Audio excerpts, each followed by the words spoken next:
Last time we finished Franz Stiegler's BF-109G, so now it's time to go build Charlie Brown's B-17. I've had this Academy Memphis Belle B-17 in my stash since 2020, and it was an old kit then, and it's still an old kit today, but it will do. The build begins with a cockpit, bomb bays, and lower front deck. They all build up pretty quickly and are fairly detail sparse, and that suits me just fine, as most of this won't be seen in the final diorama. That being said, I still took time to paint and oil wash the floors to look like plywood. Just remember that any details you want in the interior need to be finished before assembling the two main body halves, as there's no way to really get in there once it's clamped together. And for me, this includes building the floor that the side gunners would stand on in the rear fuselage. It took some trial and error to get it to fit correctly, but I think in the end it's worth the effort. The kit only has struts and attachment points for a wheels down build, and since the wheels up do not have covers, I needed to do some surgery.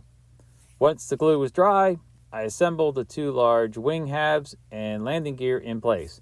Note that I painted the wheels and the hubs and the struts and the interior before I assembled everything because it would be very hard to get in there and paint them afterwards. The front of the engine nacelles were painted flat black before adding the radial engines. I'm not sure any part of this will be seen in the final assembly, but painting the back wall black would make sure no gray plastic would be visible.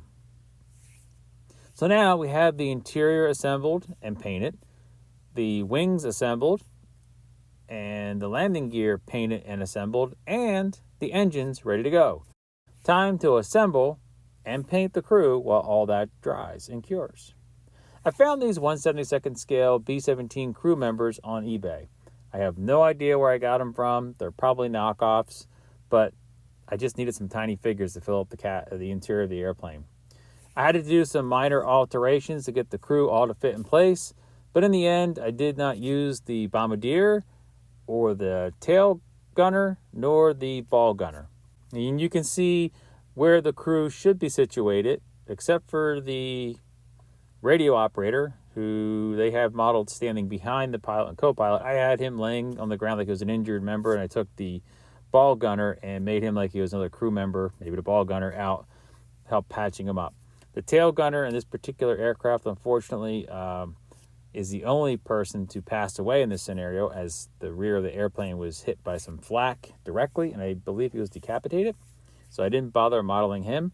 And the bombardier himself, I just couldn't get him to sit in the seat and stay in there while I was doing the work on the plane, so I ended up just ditching him. You do need a bit of patience and lots of clamps and rubber bands to get the large fuselage halves glued up, aligned, and staying in contact long enough to have the glue set up and do its job. Now, that being said, with all the preparation, there are still spots that do not fit great, particularly the seam over the top of the front windscreen. There is no support from the internal structure because the windscreen is a clear part and you have to add that later. Again, it's an old kit and my skills won't allow me to make it perfect, but it'll work well for this diorama. The major damage to the aircraft was in the rear, and it was from a German 88 flat cannon with a shell hitting the port side of the tail. Using a scribing tool, a craft knife, and a craft hobby saw, I parted the rudder and removed much of the horizontal stabilizer as well.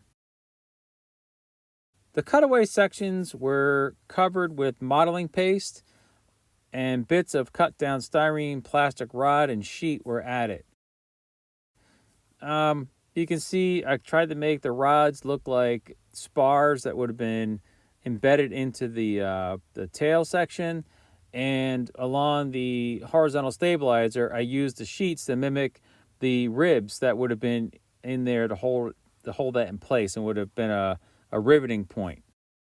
Lastly, I tried cutting a slash across the upper rear fuselage like I see in a lot of the pictures.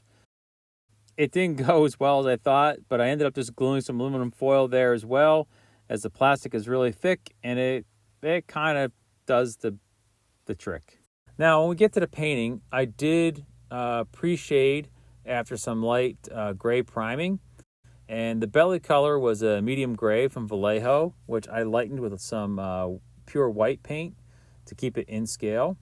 The top color was Vallejo's US Olive Drab. Areas like the flaps, the ailerons, as well as some selected panels I picked out in a light olive drab color that's also from Vallejo. And I think the final look, having some faded panels and some of the areas that were covered in cloth be lighter than the aluminum, they would have sun faded quicker. I think it kind of gives it a look of an airplane that's been in the fight for a while. I really like the look. There are very few decals for this kit, and I used the same decals I did from the Ziegler build from the Warbird kits. And while they are very nicely done, they're really good and registered, they're very crisp. I really like the way they look. They are tissue paper thin. This was not a problem with the smaller BF-109, as the decals themselves were not overly large and just slid off the paper nicely. But with this much bigger B-17, the decals are also much bigger and had a tendency to curl and wrap around themselves. Just be aware that you may want to cut the decals into smaller parts. Most, like the tail section, the numbers and the unit insignia are all one big, large decal. And had I known they were going to curl, I might have cut them into separate pieces and applied them separately. Weathering was kept fairly simple. Some chipping back to bare aluminum around the engine shrouds. And I used a grimy black waxy powder that I use for model railroading to simulate the black smoke staining on number 2 engine because it had caught on fire and was extinguished and was shut down. The airplane is just riddled with bullet and 20 millimeter cannon strikes from various aircraft. So what I did is I just painted a dot of aluminum colored paint where I wanted the bullet strikes to be, and then came back when that was dry and added a dot of black in the middle. For the propellers, I used the same technique I did back on Ziegler's 109, except this time I don't have a spinner hub cover to cover up where the props actually attach. So I had to cut them away from the hubs carefully and then match a prop blur prop to each spot where it would be on the hub. Of course, I only do this for 3 of the 4 engines because number 2 engine, those propeller blades were cut off carefully and then turned into their feathered position and super glued in place. Like the Ziegler 109, I used a 3D printed flying stand, which I printed in clear resin, but this big heavy plane presented a bit of a problem with attachment. You can see here.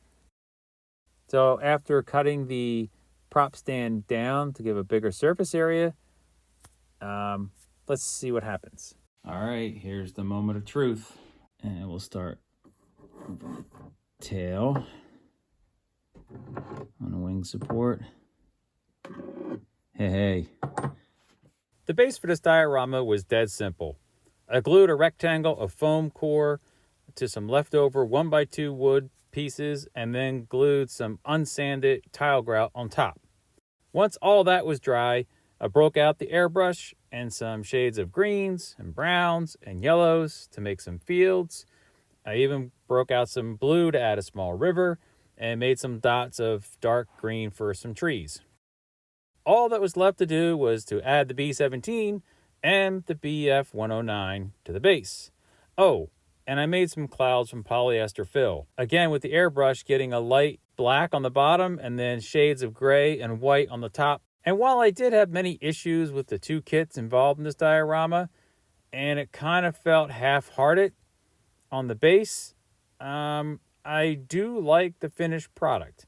It kind of reminds me of an elementary school project. Instead of dinosaurs, I've got World War II airplanes. Seriously, I had a ton of fun researching this real-life story that inspired me to pick up these two kits when I decided to start building scale models again during the COVID lockdown about 5 years ago. This is not my best diorama build by a long shot, but I'm happy it's finished. I like the story it tells, and I'll be happy to display it for a while. And until next time, happy hobbying.